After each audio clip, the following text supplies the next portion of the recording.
¿Me están escuchando bien ahí? Buenos días. Sí, señor, se escucha muy Oh, bien. Buenos días. ok, bueno, disculpas porque tengo algún problema con la cámara del computador y no logro que se abra la cámara. Eh, Vamos entonces a iniciar nuestra sesión conjunta. Es un espacio, como siempre lo he mencionado, un espacio muy importante para nosotros como facultad. Buenos días para todos.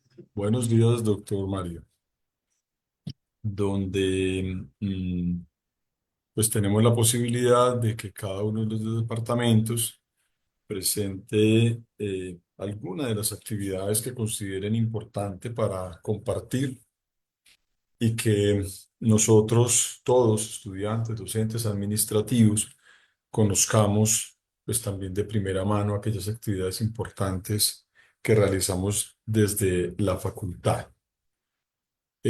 Quiero iniciar esta sesión y me va a permitir tomarme pues algunos minuticos eh, de la presentación del doctor John Harvey.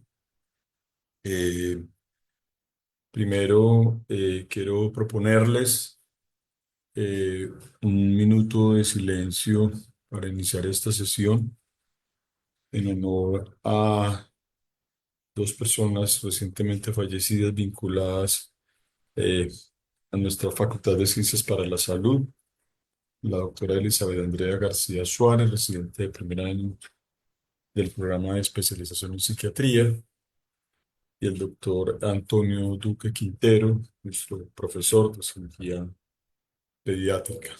Entonces quiero comenzar eh, de manera respetuosa a todos este minuto de silencio.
Vamos entonces a continuar con nuestra sesión o iniciar ya la presentación de la sesión conjunta, como lo mencioné ahorita.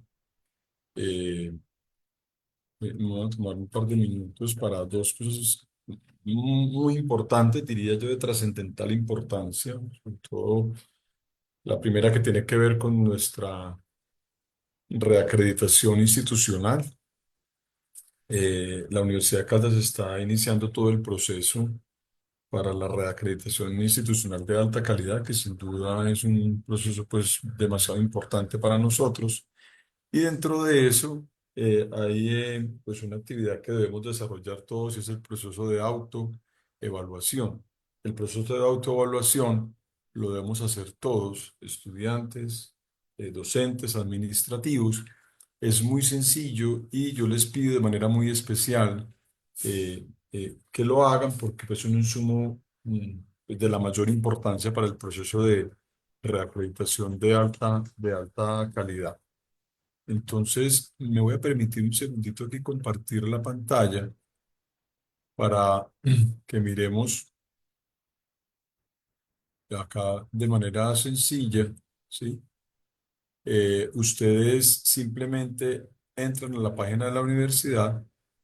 En el momento que entren a la página de la universidad les va a aparecer aquí encuesta de autoevaluación de alta calidad. Le dan clic acá y aquí aparece encuesta de estudiantes. Los estudiantes entran con el código. Encuesta de profesores, entran con el número de la cédula y encuesta de administrativos de igual manera entran con el número de la cédula y ahí van a a realizar contestar pues este formulario de autoevaluación. Entonces quiero pedirles de manera muy especial a todos y como ven, tan estudiantes, profesores administrativos para que realicemos la encuesta de autoevaluación con fines de reacreditación de alta calidad de nuestra Universidad de Caldas. Eso como primera medida. Y el otro punto importante que quiero también compartir es el tema de evaluación docente. En este momento está vigente, pues ya en el CIA está la evaluación docente. Es fundamental dentro de los procesos que tenemos en la universidad la realización de la evaluación por parte de los estudiantes. Y rápidamente voy a presentar acá un video, que este es un video institucional que se ha difundido por diferentes medios, pero quiero que pues lo miremos acá en un momentico para que lo tengamos muy en cuenta también.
Bueno, quería compartir entonces, importante estos dos procesos. Recuerden, autoevaluación con fines de reacreditación institucional y el proceso de evaluación docente. Le doy paso a la doctora María Elena Álvarez, nuestra directora del Departamento de Ciencias Básicas, para que haga la presentación del doctor John Harvey. Bueno, doctor, muchas gracias. Buenos días para todos. Me permito presentar al profesor John Harvey Echeverry Morales. El profesor es médico cirujano egresado de la Universidad de Caldas, especialista en epidemiología, magíster en medicina tropical, profesor de la Facultad de Ciencias para la Salud en los departamentos de Ciencias Básicas y Salud Pública, médico consultor de enfermedades transmitidas por vectores y micobacterias de la Dirección Territorial de Salud de Caldas, miembro del Comité Asesor de Fiebre Amarilla del Ministerio de Salud y de la Protección Social, coautor de los lineamientos de atención clínica de malaria, leishmaniasis y fiebre amarilla del Ministerio de Salud y Protección Social y miembro del equipo especialista externo en la elaboración del documento Lineamiento para la Atención Clínica Integral de la Fiebre Amarilla en Colombia, abril 2 de 2025 del Ministerio de Salud y Protección Social. Es un placer para nosotros tener al profesor eh, adelante y de antemano muchísimas gracias por participar en este evento que tiene la Facultad de Ciencias para la Salud y que nos convoca a todos, tanto profesores como estudiantes y administrativos, en temas de gran importancia como en este momento es el brote que tenemos de fiebre amarilla en Colombia y que estamos en una alerta epidemiológica porque, pues, como bien el profesor los va a ilustrar, es una enfermedad muy grave, una enfermedad que tiene alta mortalidad y que es de gran impacto en salud pública. Adelante, profesor, y muchas gracias. Muy buenos días. Muchísimas gracias, profe, por sus palabras. A todos por estar presentes el día de hoy, al doctor Villegas por permitir este espacio. ¿Me escuchan bien? Sí, señor. Entonces voy a apagar la cámara para que se transmita un poco mejor.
Eh, rápidamente, el, el 28 de marzo, el Instituto Nacional de Salud nos comunica un caso de fiebre amarilla en el municipio de Neira, confirmado por el laboratorio del Instituto Nacional de Salud.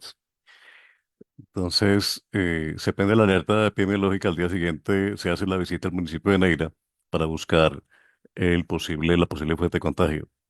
Esos son históricos y los datos que van a ver son el Instituto Nacional de Salud, de los boletines de evento, informes de evento. Tenemos que la fiebre amarilla presentó un pico por allá en el año 2003, 2004. Empieza otra vez. Algo muy común que vemos en los arbovirus es que son cíclicos. El virus dengue, por ejemplo, cada 4 años tiene picos. Y esta enfermedad, que es mucho más letal, pues digamos que no tiene. Qué pena, ¿podrían apagar las cámaras?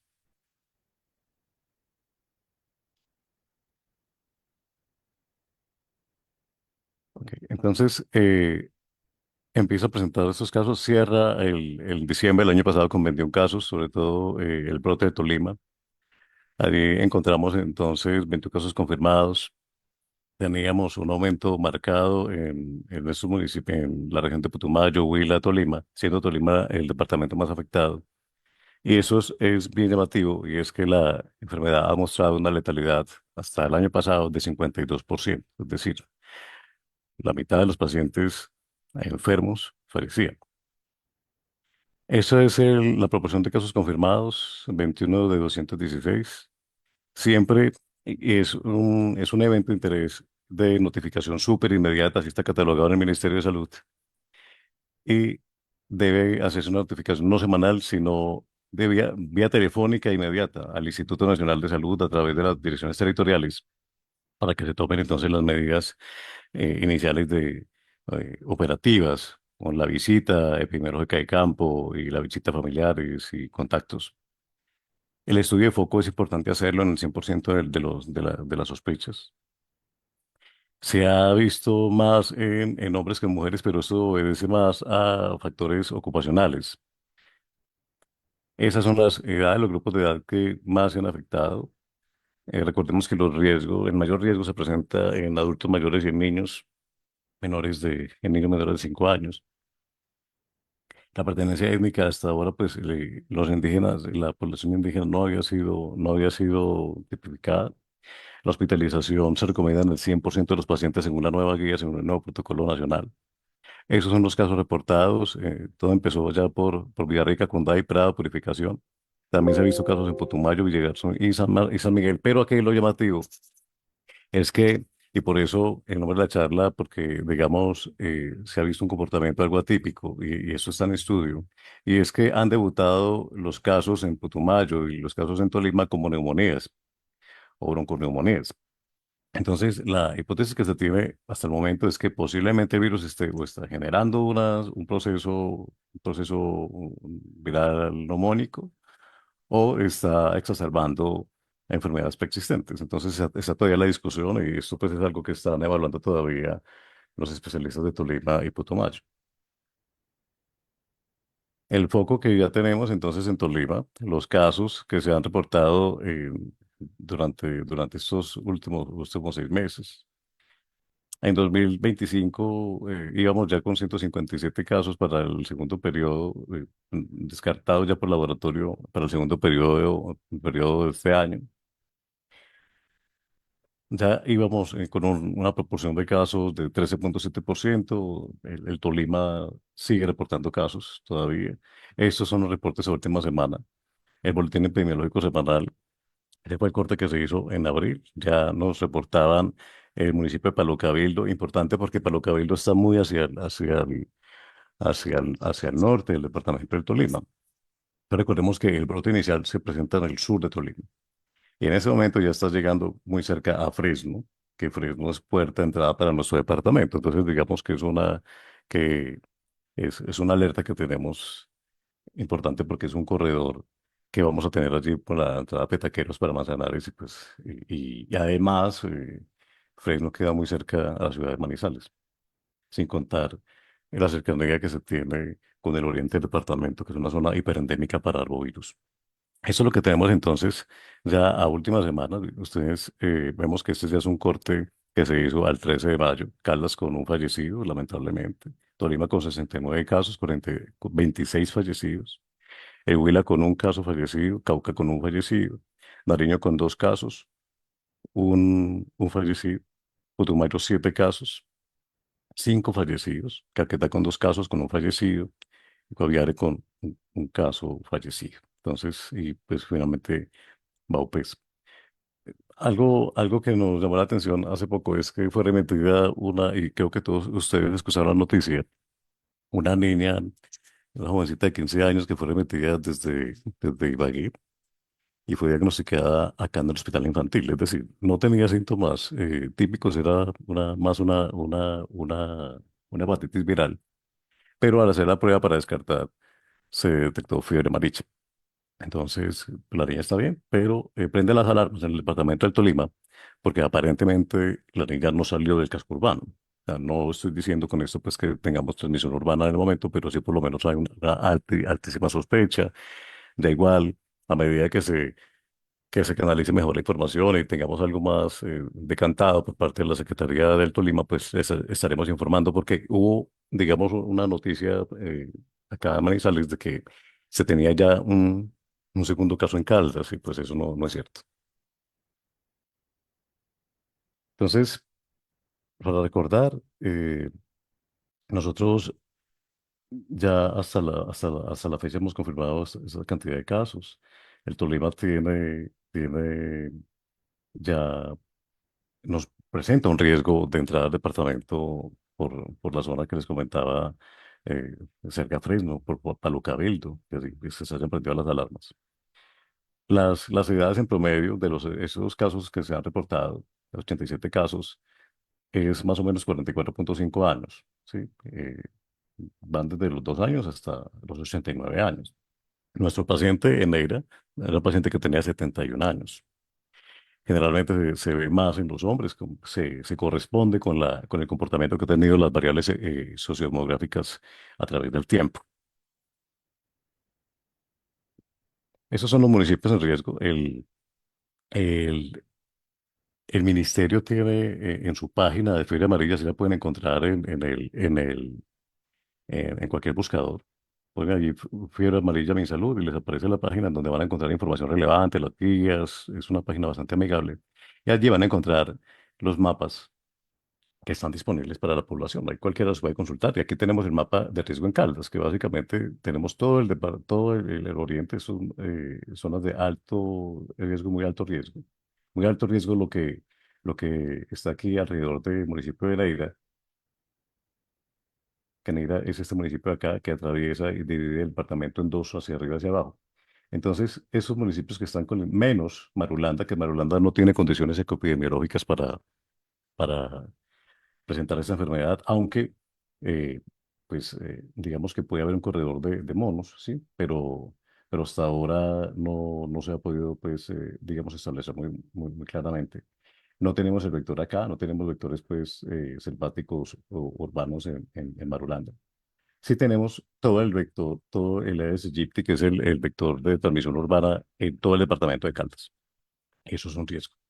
Y a pesar de que Chinchiná, Villa María tienen vector, pues no se considera de riesgo porque en el momento no se han tipificado, digamos, casos compatibles con la enfermedad y no limita con el municipio, digamos, índice, que en este caso es Neira. Pero todo el departamento lo catalogamos como en alerta, ¿sí? O sea, el hecho de que tengamos bajo riesgo, pues en algunos municipios no indica que no se tenga riesgo. Todo riesgo es de cuidado. Neira es un municipio que se encuentra en promedio a 2.047 metros de altura sobre el nivel del mar. Tiene un clima parecido al de Manizales, aunque pues, y al igual que Manizales también tiene una zona bastante caliente, cálida ya que limita con el kilómetro 41, que está en constante vigilancia por la Dirección Territorial. Entonces, lo llamativo del caso es que se encuentra el caso en la periferia, es decir, en la periferia del municipio, casi en la zona, empezando la zona rural. Entonces, se hace la búsqueda del caso y se encuentra entonces el vector.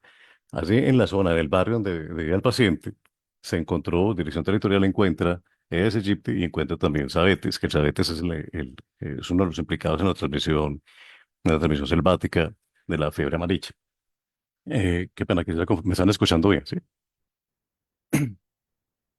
Sí, Doc. Perfecto. Entonces, también comentar que el Aedes aegypti se ha adaptado a diferentes condiciones. El Aedes aegypti, eh, y siempre lo comento con los estudiantes, que se ha encontrado a unas alturas de 3.350 metros, que es el municipio de Betas en Santander. Ahí se encontró y se encontró viable, es decir, que el mosquito pudo resistir esas condiciones y vivir un tiempo.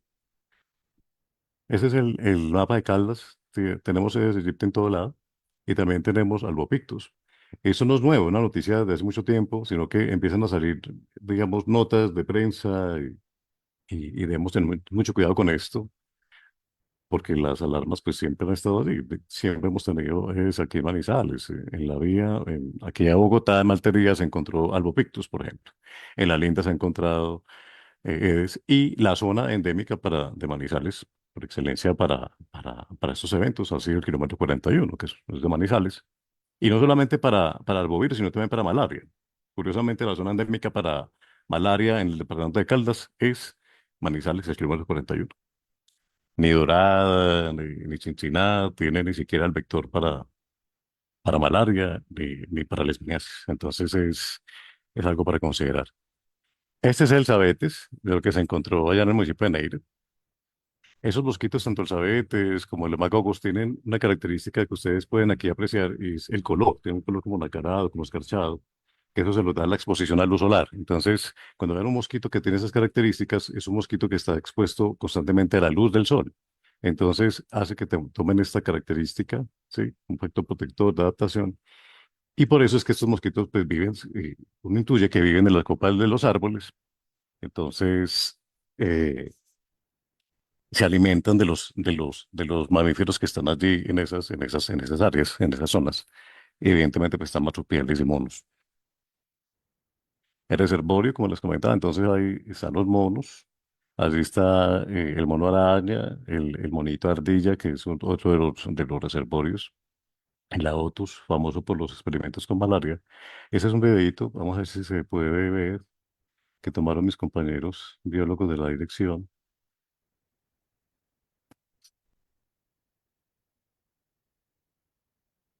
Pues ahí están los monitos, ahí están los monos aulladores en una zona allí del municipio de Neira, que están viendo el video, ¿sí? Sí, señor.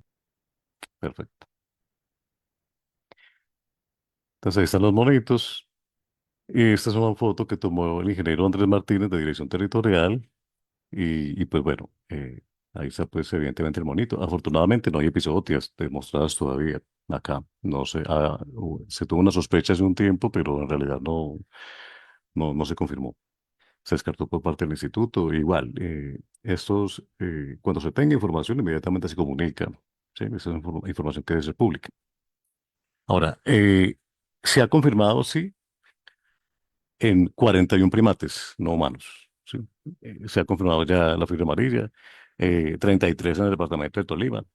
Allá en Purificación se encontró uno, en Ataco se encontraron 9. Ataco es un municipio que nos interesa bastante porque el kilómetro 40, muchos de los mineros que están en el kilómetro 41 transitan desde Ataco. Y Ataco, Tolima, es de los que más casos tiene. Ya tiene en este momento nueve monitos enfermos, o sea, episodios. Sí, Chaparral tuvo 14 monitos enfermos, Planadas con 6, Villarrica uno. Entonces, eh, hay que estar vigilantes muy atentos a las episodios. El ciclo, pues tenemos dos ciclos de incubación extrínseca e intrínseco. El extrínseco es en el vector y el intrínseco en nosotros. En nosotros son 6 días y se duplica en el vector.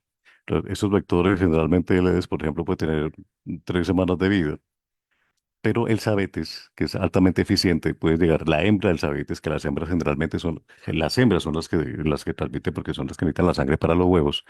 El Sabetes se puede extender hasta 60, 70 días de vida. Por eso es, digamos, altamente eficiente la transmisión selvática.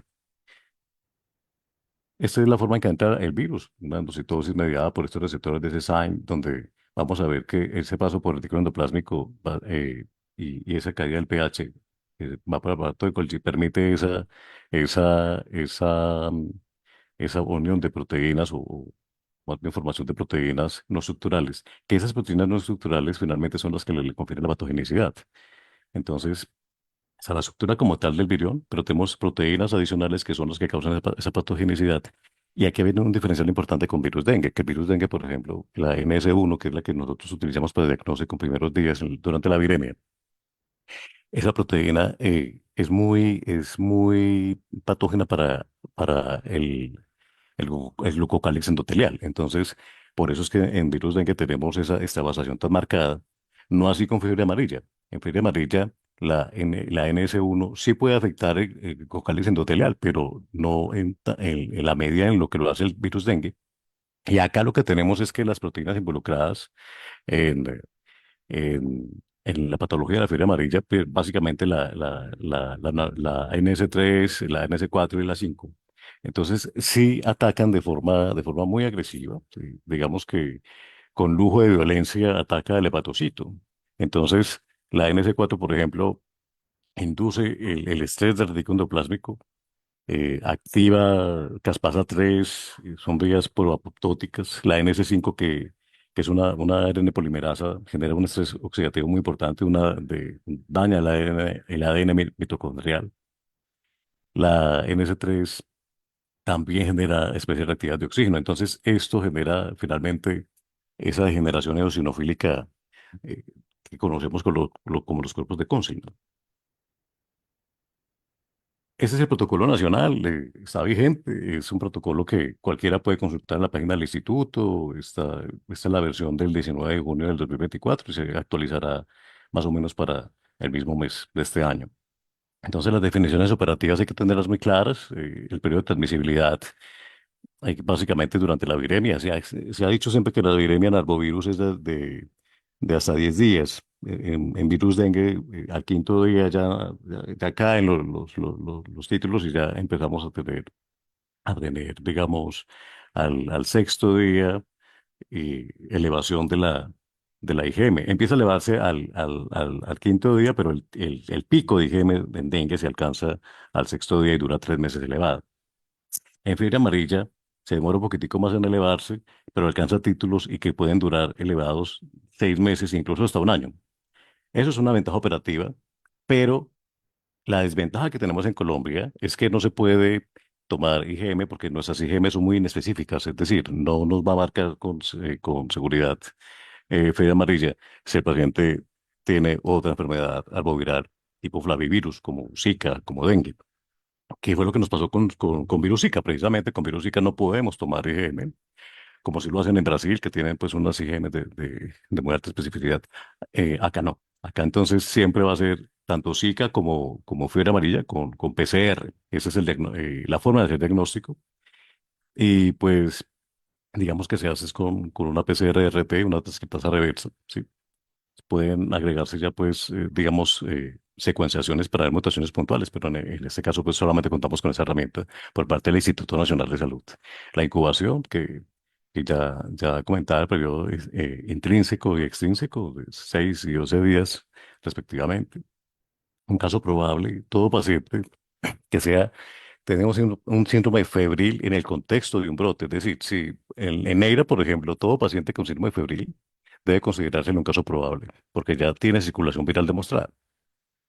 Un caso probable en una zona en la que no hay circulación viral demostrada es aquel síndrome ictérico hemorrágico, digamos la fiebre, con transaminitis muy marcadas, hiperbilirubinemia, un síndrome típico ictérico hemorrágico, y se debe pensar siempre en fiebre amarilla, y más si el paciente tuvo viajes a zonas de influencia. El caso confirmado solamente por PCR y el confirmado vacunal, el instituto hará las pruebas para determinar si la cepa hallada es una cepa vacunal o no. El nexo epidemiológico solamente se confirma es por muerte. Este es el lineamiento que se escribió, es un lineamiento donde se ha trabajado por parte, pues, de los médicos de diferentes programas y básicamente la experiencia recopilada de los especialistas de cuidado intensivo del Tolima. Ellos han construido gran parte de ese lineamiento con las recomendaciones actualizadas, se han hecho cambios muy importantes, digamos, con una nueva concepción de lo que es la enfermedad de fiebre amarilla. Las fases de la enfermedad, la fase de infección, que es hasta el tercer día inicialmente, es una fase donde hay dolor lumbar, cefalea, escalofríos, algo muy típico, una enfermedad muy viral típica. Puede haber ya dolor abdominal.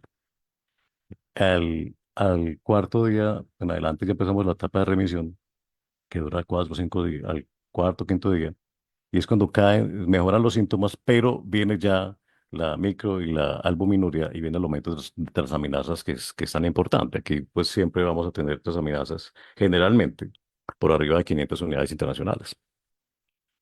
Pero, digamos, lo que la experiencia nos ha mostrado, todo eso que nos comparte el Tolima, es que muchos pacientes no han hecho en realidad una gran transaminitis. De hecho, nuestro paciente que fallece de Neira, no tenía marcada transaminitis. Era un cuadro más compatible con una leptospirosis. Tenía bilirrubinas elevadas, pero no tenía marcada transaminitis, que fue algo que llamó la atención y por eso no orientaba mucho el diagnóstico de fiebre amarilla. Digamos que este paciente consulta más por síntomas de falla cardíaca y de neumonía. El paciente y la historia de él es que a finales del mes de enero consulta por síntomas de falla cardíaca, disnea, además. Lo tratan, finalmente se complica el 6 de febrero, lo remiten, el 7 llega remitido a la ciudad de Manizales, del 7 al 21 está hospitalizado, pero en ningún momento hizo síndrome ictérico hemorrágico. Ya para el 25 de febrero empieza una valoración ambulatoria por medicina interna que lo ve bastante mal ya. Ya empezó a hacer síntomas ictérico hemorrágicos para esa fecha y lo remiten ya para tercer nivel, donde finalmente fallece el 6 de marzo. Entonces, nunca en ningún momento él hizo de forma, digamos, inicialmente la consulta no fue un síndrome ictérico hemorrágico, que es lo que confunde bastante el abordaje del caso y lo que no nos da los tiempos, digamos, de exposición a enfermedad. Me refiero a que este paciente se desplazó, digamos, al 41 aparentemente, todo está en investigación, como les digo. Estamos indagando si realmente sí estuvo allá, con quién estuvo, en qué sitios, bueno, en fin. Y tuvo contacto con familiares que venían de Brasil, pero familiares vacunados, no enfermos. Entonces, hay que tratar de negar. Si nosotros tomamos las visitas que el paciente hizo a estas zonas o las visitas que tuvo de sus familiares, los tiempos de incubación no coinciden con la presentación de los síntomas. Entonces, por eso tenemos que asumir que tuvo una presentación atípica de enfermedad. Eso está pues dentro de lo que cabe. Y ya la fase toxémica, que es después del quinto día, que ya tenemos lesión glomerular, que ya tenemos un paciente bastante complejo con un daño, una rhabdomiólisis, que tenemos hipoperfunción renal, un paciente que ya está muy comprometido. Lo que les comentaba de los títulos de anticuerpos, que la desventaja operativa grande que tenemos es que no podemos utilizar IgMs acá. Dentro de los diferenciales que considera el protocolo, el lineamiento de atención clínica, está el dengue, ya les comentaba entonces, eh, digamos, el daño que se tiene. Esto del dolor retrocular se dejó, pero en realidad no es muy específico de dengue. Puede ser común a cualquiera de los arbovirus, pero todavía pues hay que sospecharlo ante esto, es dolor óseo.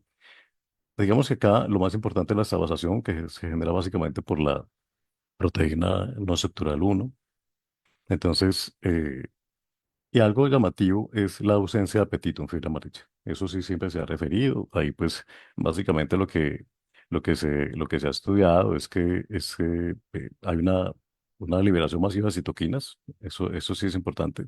Se actúa sobre el hipotálamo, se inhiben las neuronas orexigénicas, se estimulan las anoxigénicas, se induce una resistencia a la leptina. Entonces, digamos que el daño hepático también puede llevar a disminución de síntesis proteica y eso pues lleva a la hipoglicemia, alteración del metabolismo energético. Como dato importante entonces acá dentro de los diferenciales es que los estudios que tomamos para dengue, acá sí podemos tener un abanico más, digamos, más florido. Podemos echar mano de la NS1 en dengue los primeros 5 días. Aislamiento viral que es obligatorio. El aislamiento viral nos dice cuáles son los serotipos que tiene. Tenemos circulando acá en el departamento los 4 serotipos en diferentes municipios. Entonces es importante hacer esa diferenciación. Y la IgM, que muchas veces notamos que la IgM la solicitan en tiempos de viremia cuando no aplica. Entonces es importante tener presente que se solicita después del quinto día, ojalá el sexto día que ya se tiene un pico, eso es lo que recomienda el Instituto Nacional de Salud, que se tome el sexto día en adelante, hasta 3 meses, estaría elevada la IgM. De la leptospira, entonces, algo importante que se tiene acá es que, a ver, de la leptospira, entonces, la leptospira tiene un mecanismo de invasión, tiene un tropismo hepático. Sabemos pues por el lipopolisacárido, genera una gran activación de células macrófagas y neutrófilos. Eso lleva a una colestasis intrahepática, lo que lleva a que tengamos una elevación marcada de la bilirrubina directa. Pero no hay tanto compromiso, digamos, como esa gran necrosis masiva que vemos en fiebre amarilla. Por tanto, sí puede haber transaminitis, pero no en la medida en la que la encontramos con fiebre amarilla. Eso es algo de lo que nosotros siempre, digamos, tomamos como diferencial. Pero, dadas las circunstancias nuevas que estamos viendo en este momento con nuestros casos, nuestros pacientes de Caldas, los pacientes de Tolima, los pacientes de Putumayo, que están haciendo eh, pues marcado compromiso sin transaminitis marcada. Otra de las cosas que se nos dice acá dentro de los diferenciales es el dolor muscular. Digamos que tiende a ser, una profesora mía decía que si uno tiene un paciente que tenga un dolor en los gastrocnemios, dolor en las pantorrillas, posiblemente tenga una leptospirosis, claro, porque digamos que la invasión, o sea, es de fibras musculares esqueléticas, sobre todo los músculos de alto gasto metabólico energético como los gastrocnemios, entonces se genera ese dolor. También se generan hemolicinas, que eso puede llevar a una radiomiolisis subclínica. ¿M? Entonces, eso es para considerar. El abordaje terapéutico, en la guía clínica, lo que se trató de hacer es, digamos, elevar el nivel de alarma. En la primera versión, el grupo A, que son los síntomas leves que se tienen, se recomendaba entonces una baja complejidad, un bajo nivel de complejidad. Ya no se habla de nivel 1, 2, 3, 4, sino de la baja, mediana y alta complejidad. Y ya eso se actualiza porque todo paciente con sospecha, caso probable de fiebre amarilla, debe ser tratado en un segundo nivel, pues en una mediana complejidad, en cantidad llamada segundo nivel. Todo paciente con el grupo B o el grupo Estoy C en una reunión. podría, podrían por favor silenciar los micrófonos. Que Gracias. esta semana es la semana. Ok. Entonces, eso es lo que se ha propuesto. El grupo A, entonces, esos pacientes con un cuadro clínico que está con fiebre, el dolor abdominal, no hay irritación peritoneal, tiene las náuseas. Los laboratorios inespecíficos, la guía toma ese término como aquellos que no superan generalmente hablando de transaminasa, las 500 unidades internacionales, pero que puede superar el valor de 5 veces el máximo normal del laboratorio, o sea, entre más o menos 200 a 500 es el rango que se maneja. Entonces, el paciente que recomiendan una hospitalización, una hidratación pues oral, si lo tolera, si no, pues más o menos 30 ml kilo por día. Limitar el uso de acetaminofén, que es muy importante, a 3 gramos por día, no usar AINES, muy similar a lo que se recomienda para dengue. El grupo B es un paciente que ya está, digamos, con síntomas un poco más marcados, que puede ya tener un dolor abdominal persistente, muy compatible con lo que vemos en los pacientes con dengue con signos de alarma. Entonces, este paciente, que digamos, hay que hacerle un monitoreo constante. Algo que cambió es que la hidratación, y lo que comentan los especialistas del departamento del Tolima, es que cuando ellos utilizaban, digamos, una reposición hídrica agresiva, como lo llaman algunos, de volúmenes de 20 ml kilo, 30 ml kilo hora, notaron que los pacientes, digamos, se complicaban más. Entonces, lo que nosotros vemos en dengue es que, y la recomendación que se mantiene por parte de la OPS es que debemos dar volúmenes bastante altos, ¿sí? Para un paciente con signos de alarma se recomiendan 10 ml por kilo por hora y se duplica eso en pacientes con dengue grave. Mm, Lo que ellos notaron es que ellos no pueden seguir como esas mismas recomendaciones a pesar de que en fiebre amarilla inicialmente se trataba de forma muy similar. Y miren ustedes lo que ellos dicen. Empecemos a titular. Eso ya es a ojo clínico, a ojo del especialista que está teniendo el paciente, a 1 ml por kilo por hora, y vaya viendo cómo responde el paciente. La dipirona, limitarla bastante, limitar todavía más el acetaminofén. El grupo C, entonces, evaluar entonces ya el paciente que está en franca falla, que tenga entonces elevación de enzimas hepáticas. Algo que ha cambiado es que se considera un punto de corte más alto, es decir, en el grupo B, sí, el punto de corte eran 500 unidades internacionales de, de, de aminotransferases, pero eso cambia porque lo que notaron ellos adentro de Lima es que esto no es un predictor muy, muy, muy confiable, sino que si se toma el valor de 500. Anteriormente se manejaba hasta 2000, ya se decía que si pasaba a 2000, entonces el paciente era un grupo C, pero se mantiene en 500 y lo que marca severidad es que ya el paciente tenga alteración del estado de conciencia. Eso es la diferencia entre un estado y otro, entre el estado B y el C. La alteración del estado de conciencia se mantienen los parámetros del laboratorio iguales. Entonces es, digamos, uno de los cambios que se tuvo con la guía. Al igual que la dosis de dipirona, que pues es el anexo que ustedes van a encontrar allí, les da más o menos las opciones. Aquí se tienen entonces, digamos, todos los criterios que se han evaluado para ese grupo. Esto es algo que recomiendan los guías de sepsis y ellos en sepsis, por ejemplo, no se recomiendan, y algo que nos comentan algunos intensivistas de la ciudad de Manizales, es que ellos son muy conservadores con los líquidos. Sí, acá, por ejemplo, recomiendan 30 ml kilo en 3 horas, sí, no cada hora. Entonces, es parte de lo que uno tiene que entrar a evaluar. Cada paciente es único y el médico especialista en su experiencia, con su criterio, podrá tomar las mejores decisiones para sus pacientes. Entonces, eso es lo que quería promover este documento. Los efectos adversos de la dipirona, siempre los comentamos, son muchos, pero estos tres, digamos que son los más importantes. El síndrome hemolítico urémico, o por lo menos los que más se han comentado y estudiado, la granulocitosis, que incluso el ENVIMA recomienda vigilancia sobre esto, y la hipotensión marcada. Y esto, digamos que hay que tenerlo muy presente porque la hipotensión, pues esto se utiliza muchísimo en pacientes con dengue, a pesar de que sean hipotensos. Entonces, lo que hemos notado es que en todos los casos de mortalidad que hemos analizado, siempre sale la dipirona y usada con unas dosis supraterapéuticas, es decir, ya casi que en rango de sobredosis. Entonces, hay que tener especial cuidado con la dipirona. Eso fue un estudio que se hizo en Bogotá, en la FUX, nos demuestra que efectivamente la dipirona puede, en el 47.9% de los pacientes, causar hipotensión. Eso es un estudio ya bastante, bastante viejito, pero cuya pregunta se mantiene muy vigente. Y es los beneficios subestimados o riesgos sobredimensionados de la dipirona.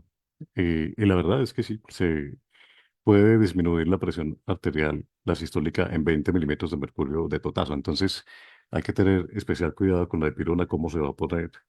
Hay que pacientes indica, hemos visto pacientes que llegan al servicio de urgencias con 90, 60 de presión y le ponen dipirona y el paciente ya empieza a complicarse, empieza al poco tiempo a mostrar franco deterioro.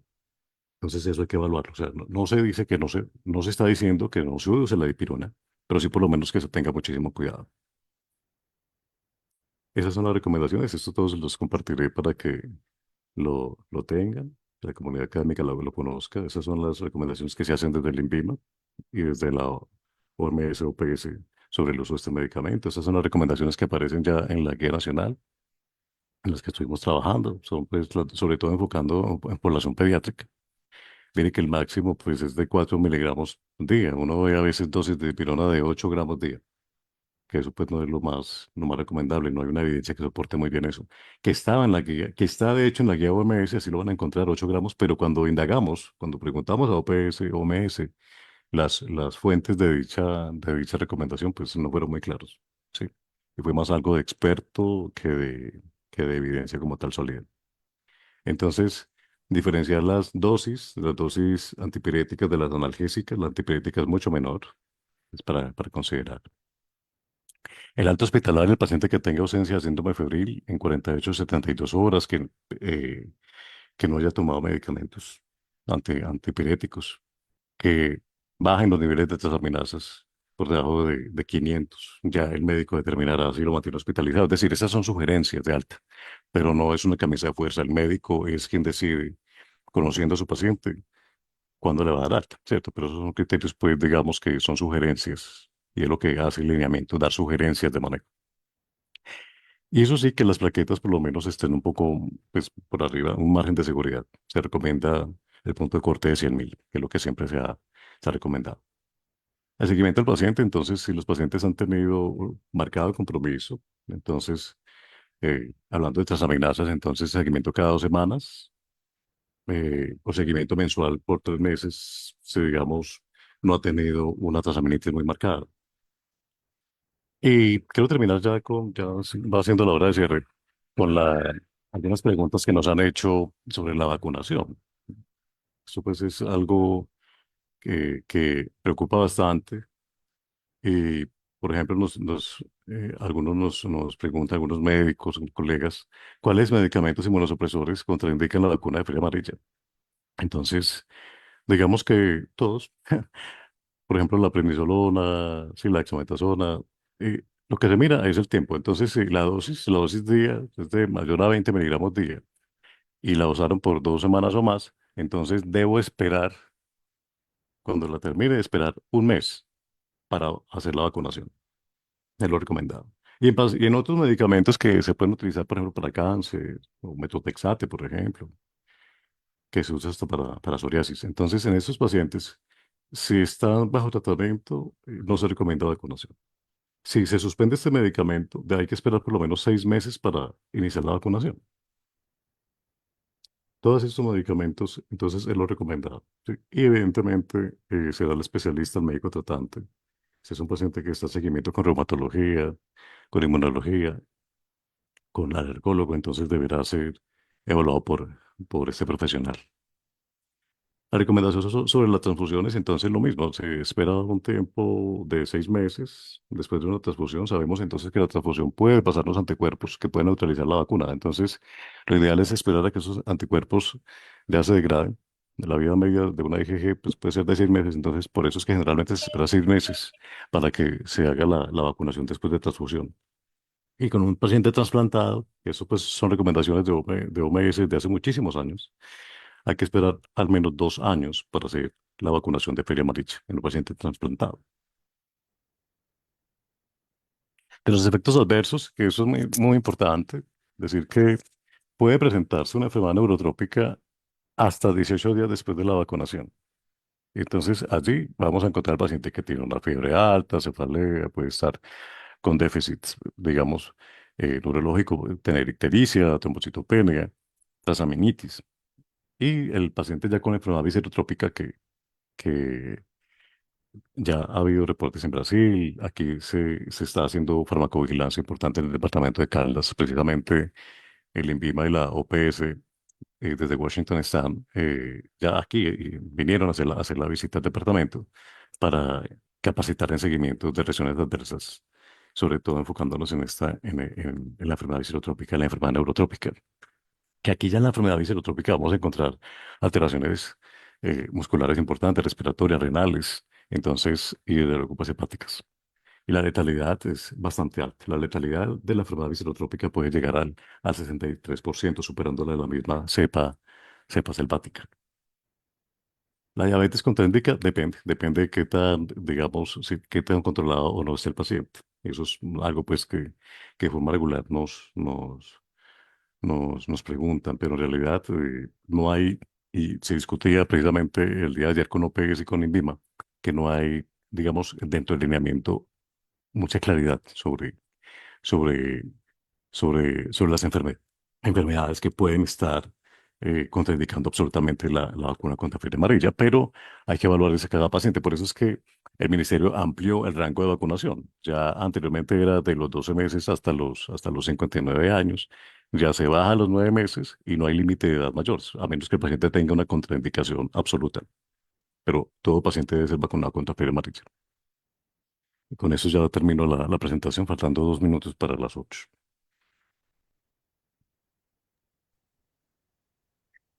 Bueno, profesor John, muchísimas gracias por su excelente exposición que aborda desde toda el componente clínico, epidemiológico, de diagnóstico y también pues su experiencia en este momento que ha tenido junto con la Dirección Territorial de Salud acerca de la investigación de brote que ha habido en el departamento de Caldas y en el departamento del Tolima.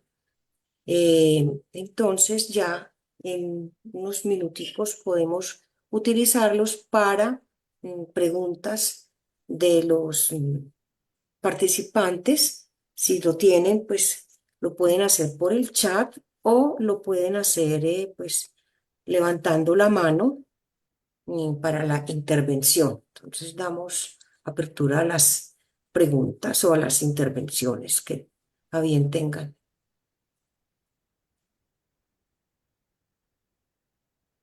Hay una pregunta en el chat. Marilyn. Voy, doctor.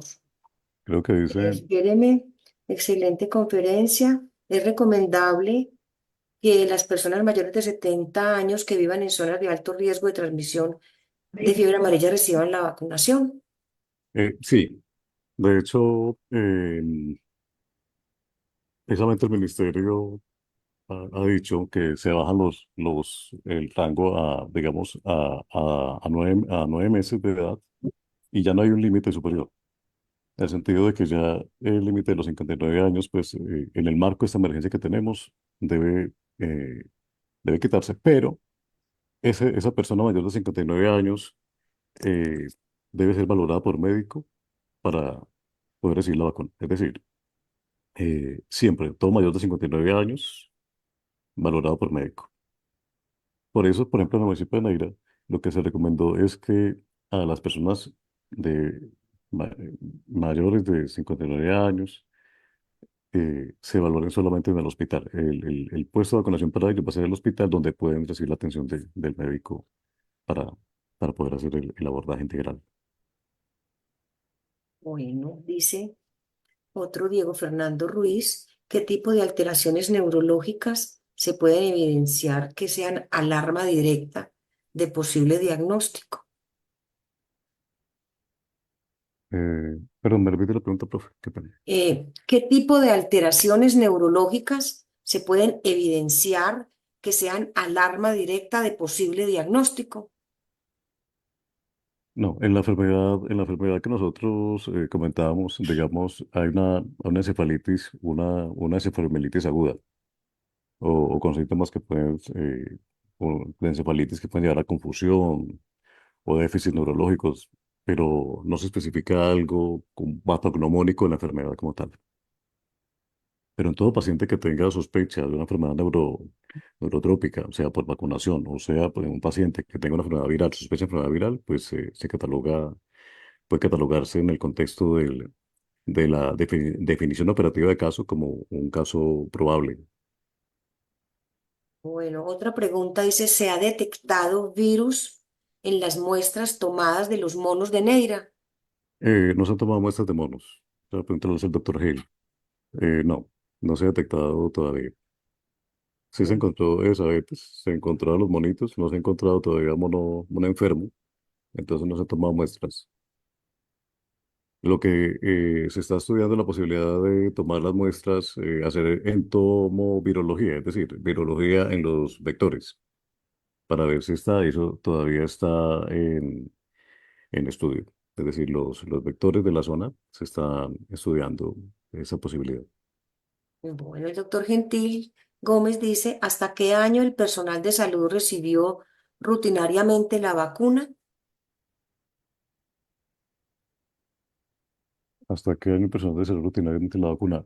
Doctor, la vacuna, no sé si hace referencia a,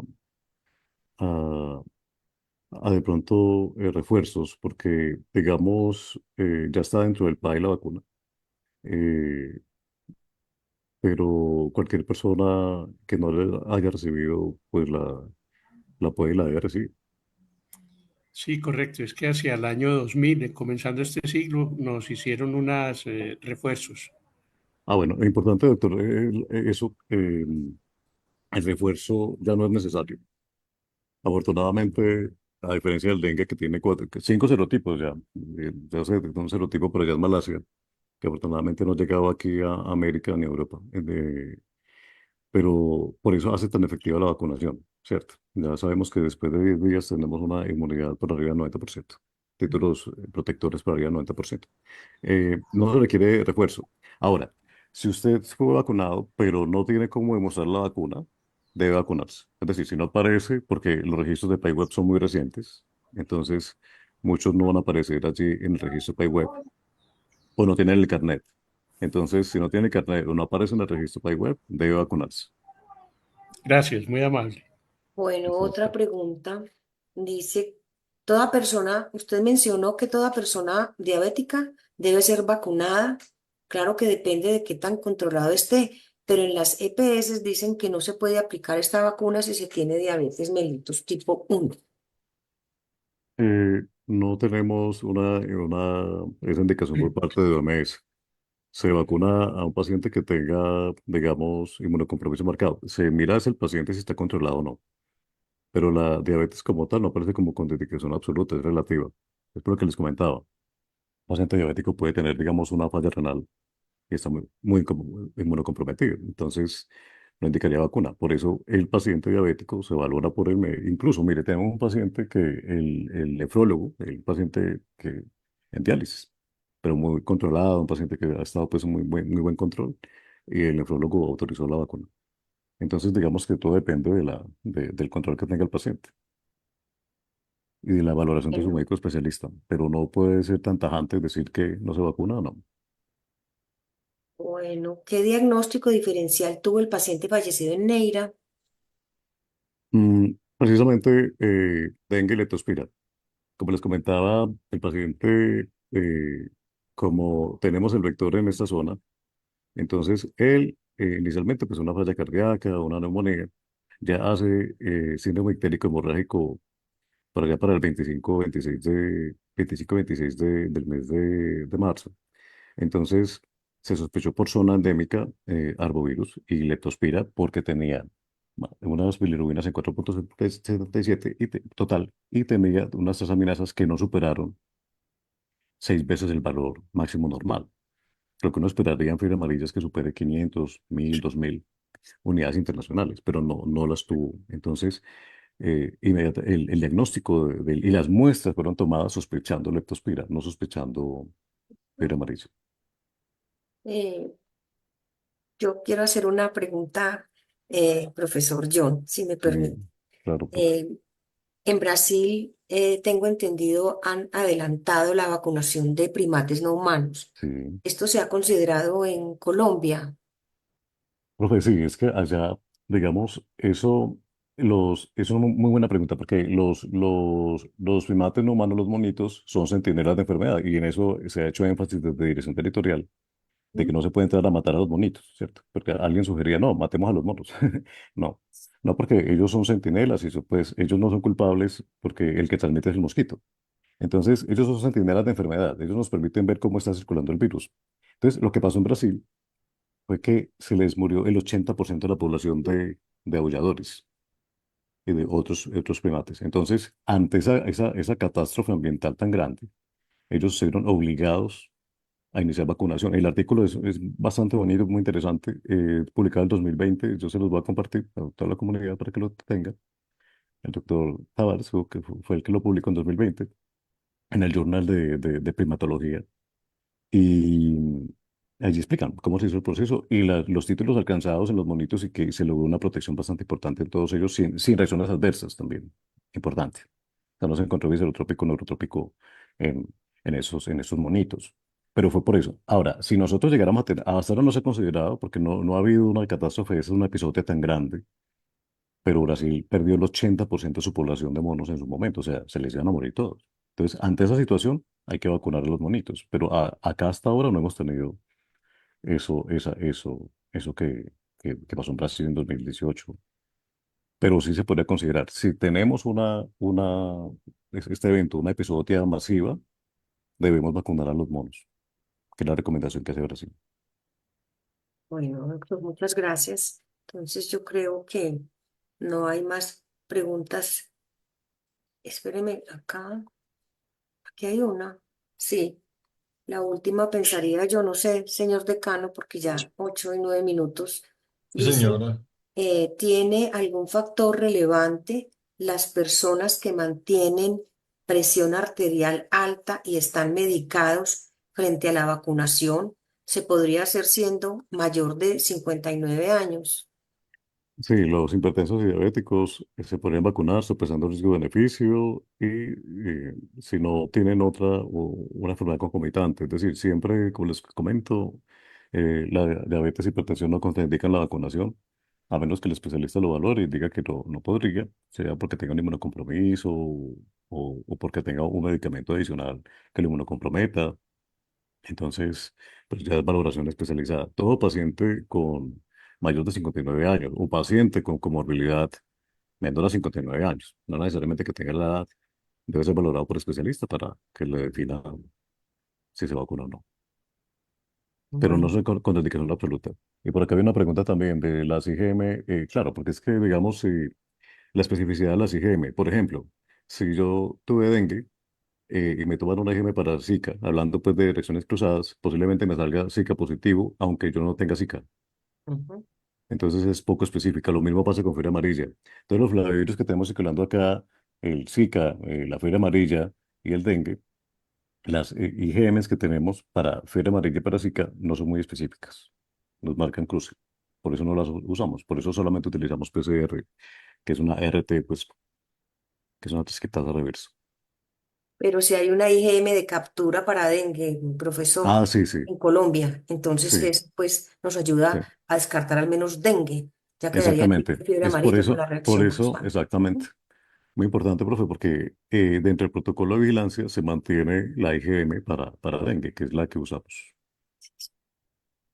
Ok, bueno, Pero no usamos IgM para ni feria amarilla ni para ni para Zika. ok. Bueno, muchas gracias, profesor, de nuevo, y ya le cedo la palabra a nuestro querido decano para que haga el cierre.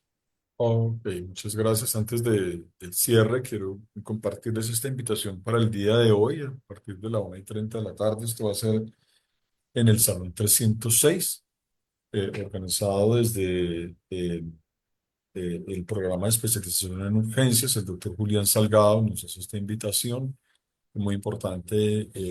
Vienen de la Fundación Santa Fe de Bogotá, la Fundación Santo Domingo y la Universidad de Caldas para hablar sobre este tema que sin duda pues, es de la mayor importancia. Entonces todos cordialmente invitados a esta actividad que se va a organizar el día de hoy a partir de la 1:30 de la tarde en el Salón 306. Eh, Al doctor John un agradecimiento muy especial, un tema sin duda de la mayor importancia, de la mayor actualidad, y creo que quedamos pues con una información muy valiosa porque con esto surgen muchas dudas.